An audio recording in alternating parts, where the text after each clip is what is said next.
শুনেছি মোহর দেওয়া ব্যতীত মেয়েকে স্পর্শ করা হারাম। তাহলে যদি মেয়ের বাবা বা মেয়ের পরিবারের লোক এই পরিমাণ মোহর ধার্য করে যে ছেলের পক্ষে দেওয়া সম্ভব নয়, তাহলে এই অবস্থা ছেলের করণীয় কি? হ্যাঁ,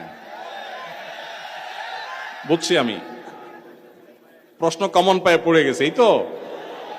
আচ্ছা শুনেন, যারা ঠিক ঠিক করছে সব হয় আবিয়াত্তা পুরুষ, আর না হলে বিয়ে করে বেচারা ফাইসা গেছে। শুনেন, ভালো করে শুনেন। প্রথম কথা হলো যে মোহর দেওয়া ছাড়া স্ত্রীকে স্পর্শ করা হারাম, এই কথা ভুল। প্রশ্নে যিনি লিখেছেন এটা সঠিক কোনো কথা না। মোহর ধার্য করলে সেটা দিতে হবে বাধ্য। আল্লাহ বলেছেন ওয়াতুন নিসা সাদুকাতিহিন্না নিহলাহ, তোমরা তোমাদের স্ত্রীদের মোহর পরিশোধ করে দাও, এটা তাদের প্রাপ্য অধিকার, এটা দিয়ে দিতে হবে, এটা ক্লিয়ার। তবে সে দেওয়াটা আপনি নগদও দিতে পারেন, পরেও দিতে পারেন। তবে মেয়েরা একটা মাসালা জানে না, যদি মেয়েরা মাসালা জানতো বাসর ঘরে ঝুলে ফেলতো আপনাদেরকে। মাসালাটা হলো, যদি কোনো মেয়ে দাবি করে যে মোহর যা ধার্য হয়েছে, আপনি আমার স্বামী, সবই ঠিক আছে, আগে মোহর ফেলেন তারপরে সামনে আগান, এটা যদি কোনো মেয়ে বলতে চায়, ইসলাম তাকে সম্পূর্ণ সেই অধিকার দিয়েছে। কিন্তু আমাদের সমাজে মেয়েরা মাসআলা আমার কাছে শোনার পরও বলবে না। এটা কেন বলবে না?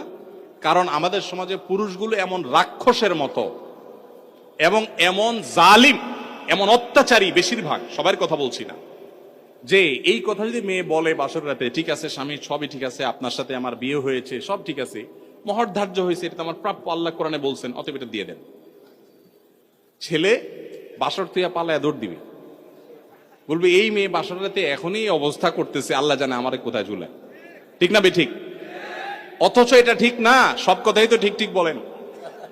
এ ওয়াজ মাহফিলের একটা সমস্যা হলো, ঠিক হলেও ঠিক, ঠিক না ঠিক? এটাও ঠিক। আচ্ছা যাক, শুনেন, নবী করিম সাল্লাল্লাহু আলাইহি সাল্লামের মেয়ে, ভালো করে শুনে রাখেন, নবী করিম সাল্লাল্লাহু আলাইহি সাল্লামের কন্যা ফাতেমা রাদিয়াল্লাহু তাআলা আনহা, তার বিয়ে হয়েছে কার সাথে? আল্লাহু আকবার। আলী রাদিয়াল্লাহু তাআলার মতো ইসলামের খলিফার সাথে তার বিয়ে। ফাতেমা রাদিয়াল্লাহু তাআলা আনহা তার বাবা নবী করিম সাল্লাল্লাহু আলাইহি সাল্লামকে বলেছেন, বিয়ে হয়েছে আব্বা, ঠিকই আছে, বাট আমার দাবি হলো মোহর যেটা ধার্য হয়েছে সেটা যেন আমাকে আগে পরিশোধ করে দেওয়া হয়। আজ আমাদের সমাজে মেয়েদের সে অধিকার দেই আমরা?